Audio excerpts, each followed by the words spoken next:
So let me start with this nice curry laksa and bring all of you back to Asia, those of you who aren't there.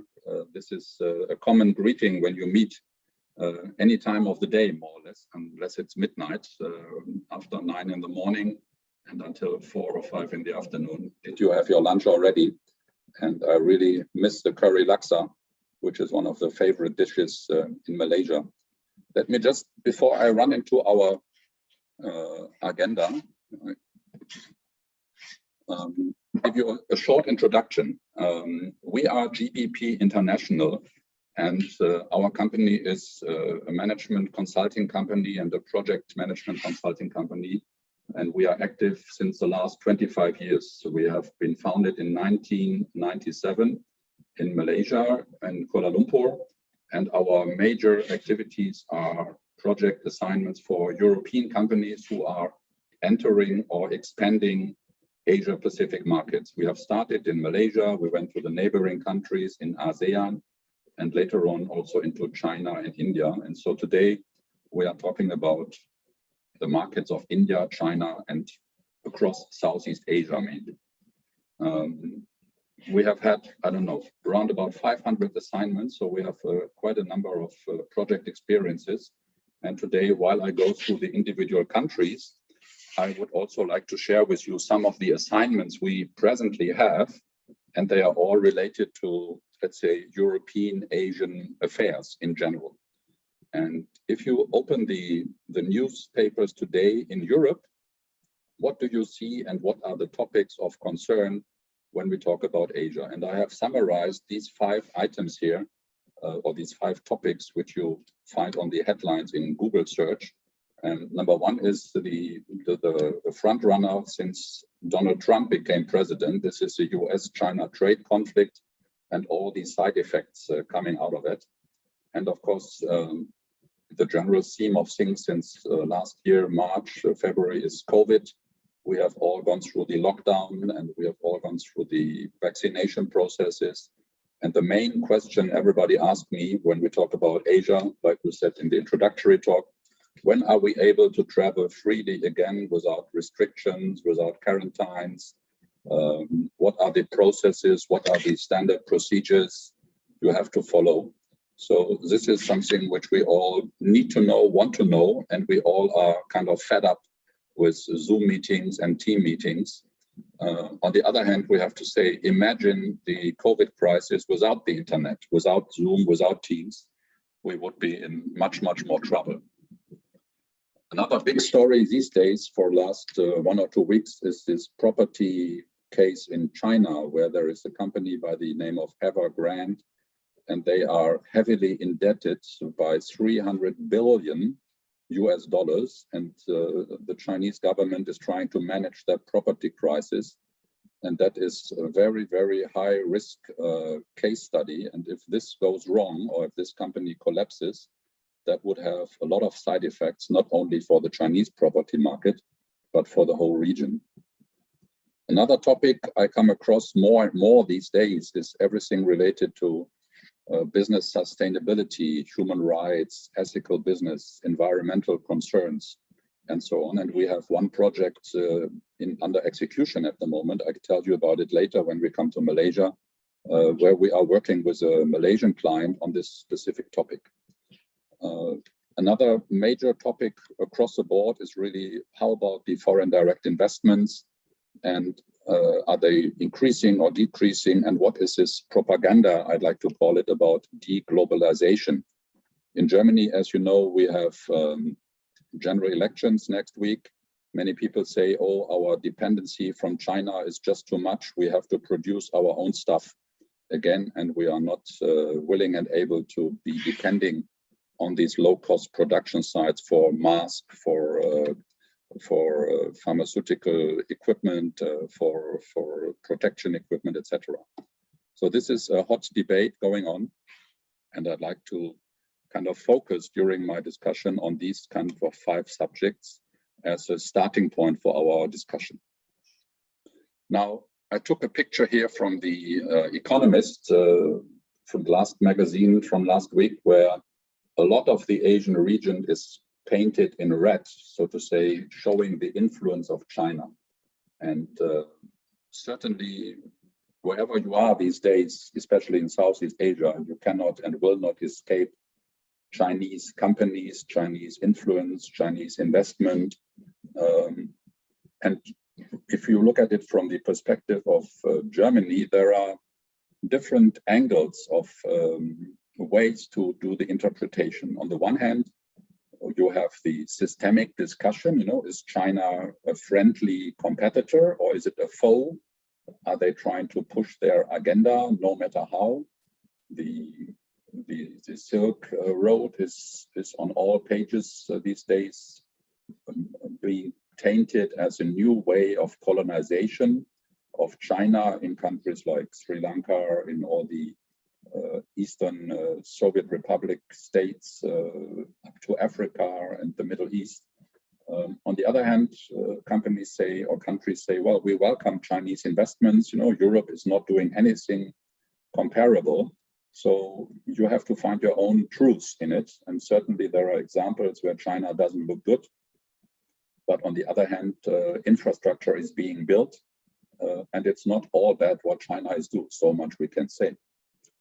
Obviously, China is being seen as a threat as well, especially on the military side. We have the conflict in the South China Sea.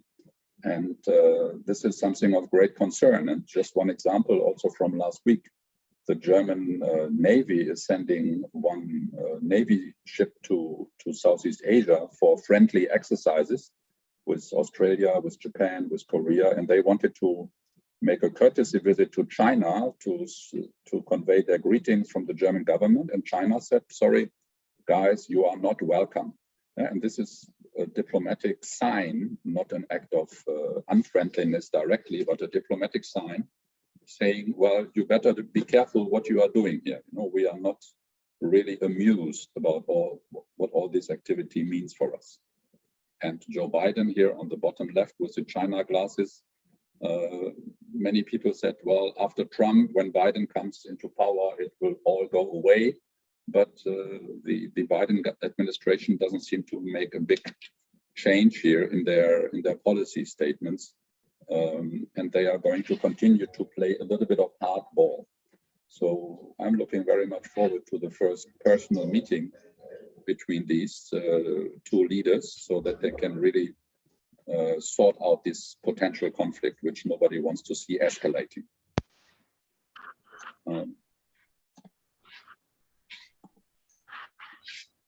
In terms of numbers for China, I think there is very little argument that China is the country to be reckoned with. And you can look at any numbers. I'll show you some exemplary numbers later. China is the name of the game. They are growing. They have interesting technologies. If you talk about artificial intelligence these days, if you talk about space program flying to the moon and the Mars, if you talk about Huawei for 5G and artificial intelligence technology, there's no way that you can escape China. And they have really done, I have to admit, a marvelous job in terms of getting into new technologies, driving startups, financing new ventures. On the other hand, we see some activities where China is really now trying to manage that growth. Those of you who are following China closely, you have heard about the Alibaba story and Jack Ma, who has kind of received a little bit of a stop mark from the government, you know, when he wanted to go for his IPO with his financial service company, Ant it is called. And also the government has put some companies into a position where they cannot grow exponentially anymore without government influence. So China is trying to manage that, and that is a common pattern we have seen in many other industries. We have done projects in, let's say, the steel industry. Also there, the Chinese government started to regulate heavily in order to kind of... Can you all please mute your microphone, please? Thank you very much. I was saying that the government in China is taking very much control also of managing the economy. And we understand that this is the policy in China. We have a little bit of, let's say, concern when we are comparing, let's say, the so-called free market economies in Europe and the US. We don't like it, that the government is having the last call, but that's the name of the game in China. And China has no reason to change their policy because they see the results are pretty positive. On the other hand, like I mentioned in my introduction, if you take this case of the property company Evergrande, that is something which I'm sure the Chinese government is not very happy at all, because it taints a very black spot on the white shirt of China. And I don't want to be in the shoes of the owners of this company, because I'm very sure they are facing very heavy charges when they are put on trial. So whichever sector you pick out of the China economy, whether it's industry, whether it's services, whether it's finance, whether it's construction, the numbers are sheer mind-boggling, and I see no end of this story. China will continue to grow.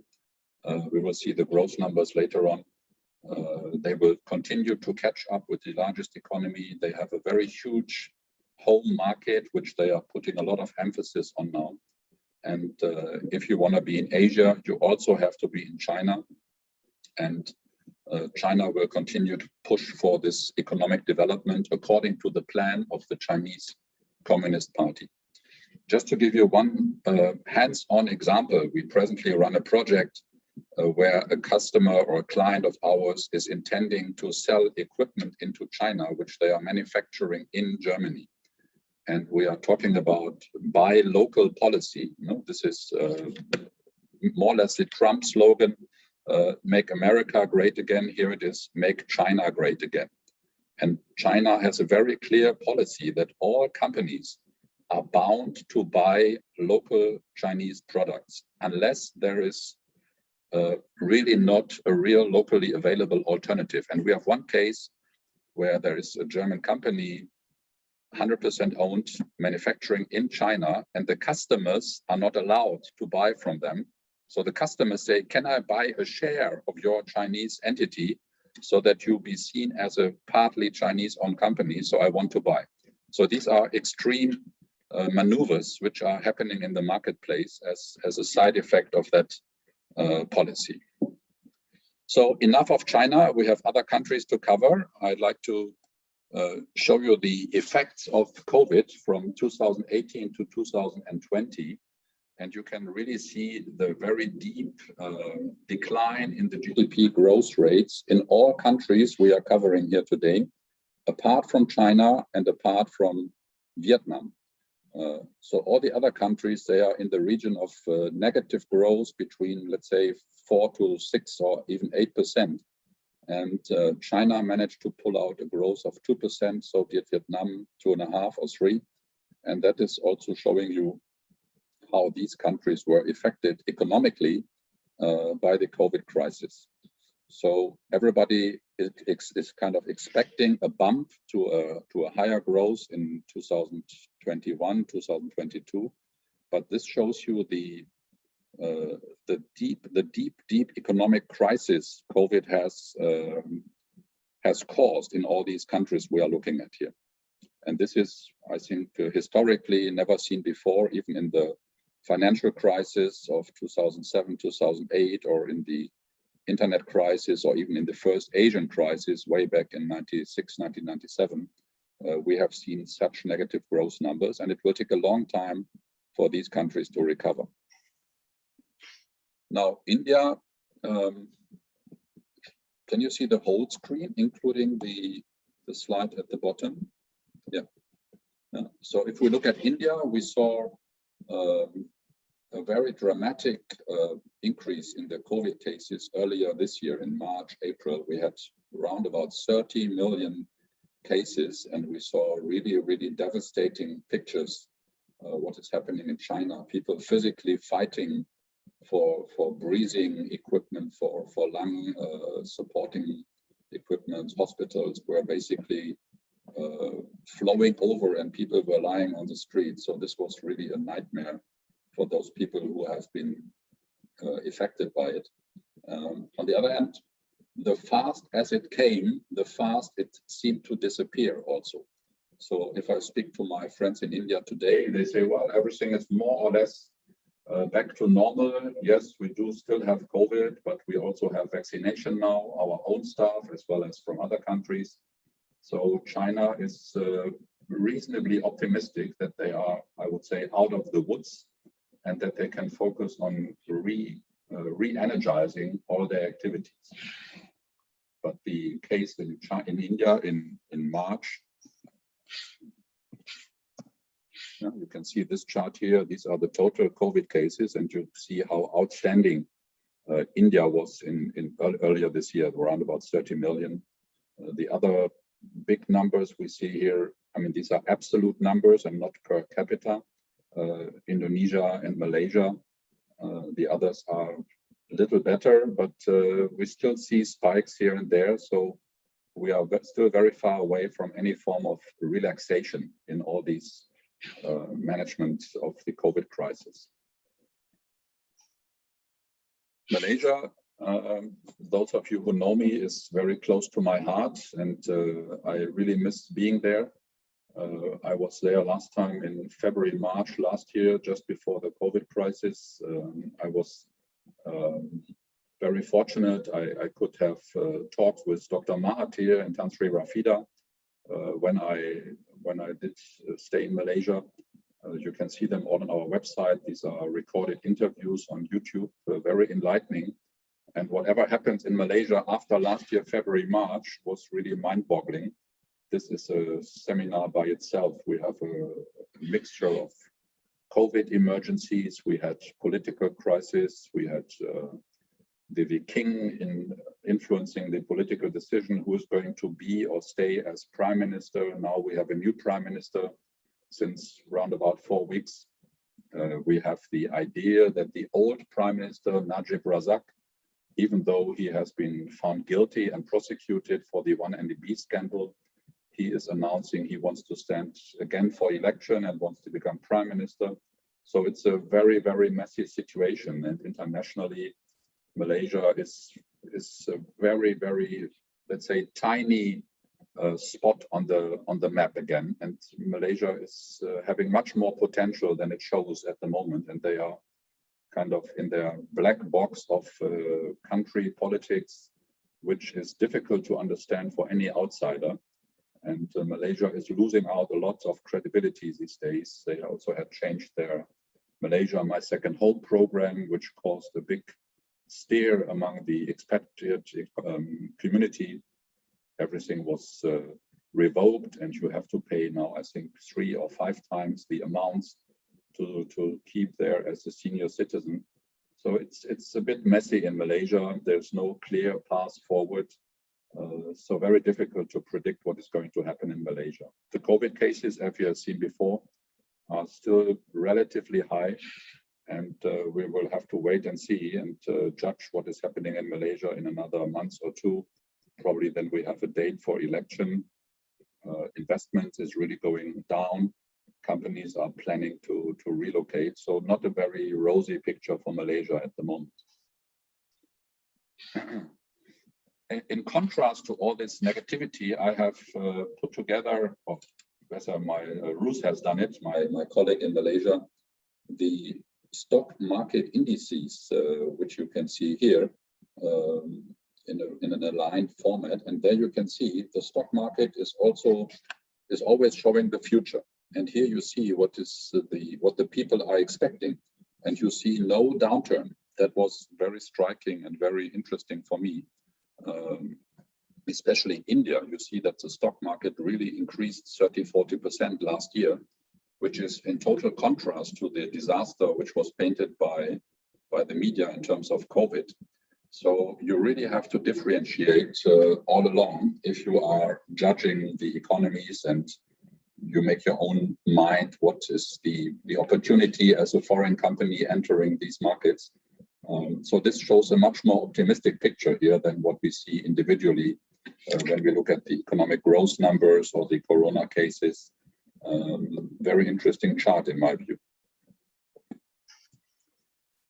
Swapping over to Vietnam. Vietnam, especially from a German side, seemed to be a little bit of a darling in Southeast Asia.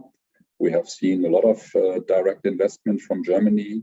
Vietnam also managed to pull out, or not pull out, but to receive a lot of investments from big investors in China. And China, as most of you know, the cost of doing business in China went up quite drastically over the last 3-4 years, especially in the major cities, and that was not sustainable anymore.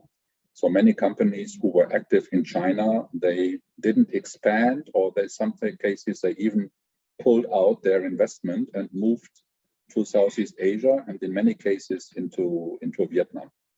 And Vietnam was also very well managed, very strictly managed in terms of the COVID scenario. And I have spoken to a friend, he says, you know, if there's a lockdown, there's a lockdown. Not like in Berlin, you know, where you can still have a walk in the park. And if you are caught breaking this lockdown, you get fined $1,000 on the spot. And $1,000 is a different amount of money in Vietnam for the average person than if you would charge that in the US or in Europe somewhere. So very strict, very militarily organized. But still, these days, Vietnam is still under lockdown as we speak today, and they are very concerned that they have to manage new clusters of corona cases, also traveling very much restricted. And Vietnam, we have to see how this develops, keeping fingers crossed.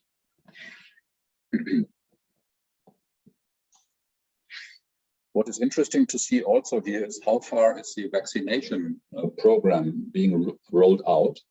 And here we have put the numbers for these countries we are looking at. You can see Singapore, as usual, on the top, with nearly 80% being vaccinated. And just as we speak today, we have seen a new outbreak of, I'm not exactly sure, but 3,000, 4,000, 5,000 cases on a daily basis, which is very high for Singapore. Just to give you the number for Germany, if I'm not mistaken, we have around about 15,000 now on a daily basis in Germany, but of course we have 20 times the population. So this is still giving a feeling of uneasiness. On the other hand, I have a business associate, he just traveled to Singapore last week for a meeting. Singapore managed to have these kind of bubble meeting places where people can fly in. Then they have dedicated hotels or meeting facilities where they can meet their Singaporean counterparts. And they have lifted the quarantine procedures. So every country is trying to find their little bubble or their way of managing things step by step. There's no big button where somebody presses, okay, everything goes back to normal like before COVID. And I don't see that happening anywhere in the world, really. Likewise, in Thailand, you know, Thailand especially is depending on the tourism industry. Some of the islands like Phuket, they try to have this isolation bubbles where people are getting really isolated and they can try and spend their holiday. But of course, the feeling is not the same like before. So vaccination is the name of the game. And here also I come back to China, whereby China is really making a lot of, I would say, genuine and decent efforts to help all the countries in the world with their vaccination. They have, as you know, they have huge facilities. They are producing billions of vaccinations, and they use that for, let's say, enhancing their cooperation with the countries they have relationships with. So they have given, I'm not sure, freely or at least at a very subsidized rate, vaccinations to Africa. As we speak, the Chinese foreign minister is on a visit to 3 or 4 different ASEAN countries to enforce their relationships. And I must say, as a critical remark to Europe or the European or even the German or the French government, there is hardly any travel activity, any kind of engagement policy I see on the government to government level whereby all the problems we all know about are being addressed on a G2G level. And really, China is showing us how you interact with these type of countries where we want to have a friendly and cooperative relationship with, but nothing is happening. You can say, well, Germany is running an election campaign, people have no time, but it's the same old story, which is coming again and again, that we as people who like to work with Asia, we are lacking attention, we are lacking awareness of the potential in Asia.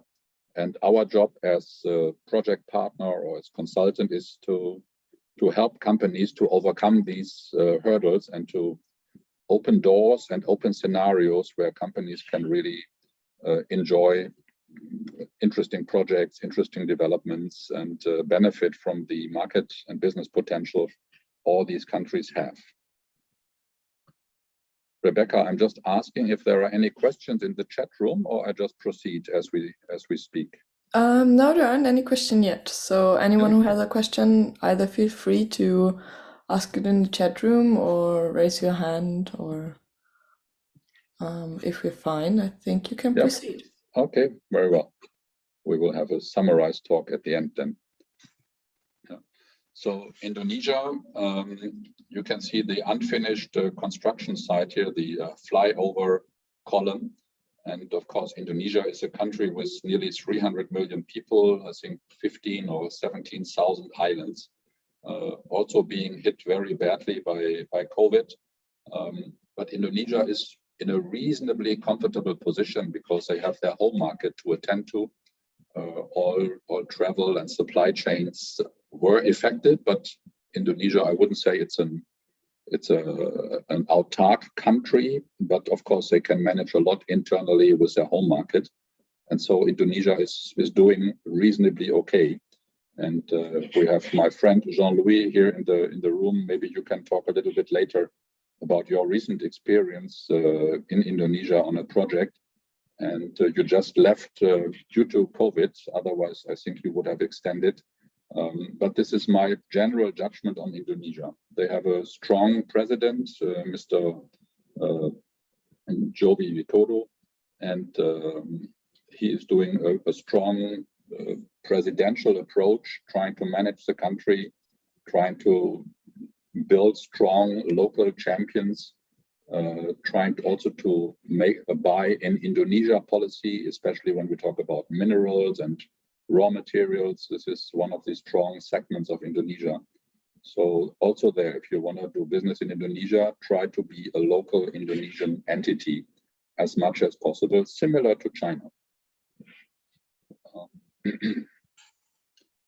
Singapore, this is a picture from the new airport. I have just traveled from that airport last time I was in Asia. And as you know, Singapore is, many people say, the Switzerland of Asia. And that sums it up nicely. You know, they have by far the largest per capita income. They are a city state which is very well managed. They have good universities, high cost of living, which is the downturn for everybody who's not earning high salary. So also they have been hit very badly. Talk about the airport or Singapore airline, like any airline, by the way. They have to really undergo restructuring exercises now. But Singapore is Singapore, so they know how to manage a crisis. Of course, it is easier to manage a city-state of 5 to 6 million people rather than a country like Indonesia or China or India. That is granted. But Singapore, I think, I'm not worried about Singapore. Let's put it in a nutshell. And as I said earlier, people are starting to travel in these bubble places. They are meeting people. So Singapore, I think, will come out of the crisis earlier and faster than most of the other countries. The last country here in our short presentation is Thailand. Of course, Thailand also has a very diversified industrial base, but they are more depending on tourism industry than others. And they have all these beautiful islands. They have the backpackers and also family tourism resorts. And of course, these resorts, they have been hit severely. And this is why I think it is a bit more difficult for Thailand unless the tourism industry and the airline industry is recovering fast. So this one is the GDP per capita chart. I just want to give you that as a little reminder how far ahead Singapore, Brunei, and Hong Kong are compared to the other countries we are having here. And here also you see China being in the same league as Thailand, Indonesia, but you have to remember there are 1.3 billion people, and China is going to catch up not only in GDP as an entirety, as an absolute number with the European countries or even the US, but they will slowly but steadily also grow their per capita income. And this will be the country which is driving the Asia-Pacific European relationships. And I can only encourage everybody to monitor closely what is happening in China, how to engage in a cooperative spirit with and in China. And that is what is going to shape and structure the other countries in Asia as well. The other countries in Asia, they kind of also have mixed feelings, and they try to avoid taking sides. That is my general feeling and discussion I have. Nobody wants to take side for or against China or for or against the USA. And so they are kind of sitting between the chairs. They still like to have the Chinese investment. On the other hand, they like to have the latest European or Western technologies. So it's a constant struggle, and it's work in progress as we go along. So, and then at the end of the day, it's about, I feel, differentiation. You can't put everything into one basket and then see, well, this is Asia, this is China, this is Indonesia. It really requires deep thinking, a differentiating view on your specific sector, on your specific location, on your specific customer needs. And each and everything is individual and it's different. So that's a challenge every investor, every business person has to solve. And the last chart I have put here, and I think everybody can agree to that one, this is also exactly what we are doing today. This is a big lesson learned for me, also for our company. It's going to be more and more digital. And if you are not digital, you are out of business rather sooner than later. And digital does not only mean you can use your WhatsApp or you know how to write an email, especially if you're in production or in manufacturing. It's about artificial intelligence. It's about preemptive maintenance. It's about supply chain management and control. And that is something which is really, really important. What I forgot, I'm just reminded as I talk about digitalization and supply chains, I wanted to share with you a project in Malaysia, which is was a huge glove manufacturer, a rubber glove manufacturer.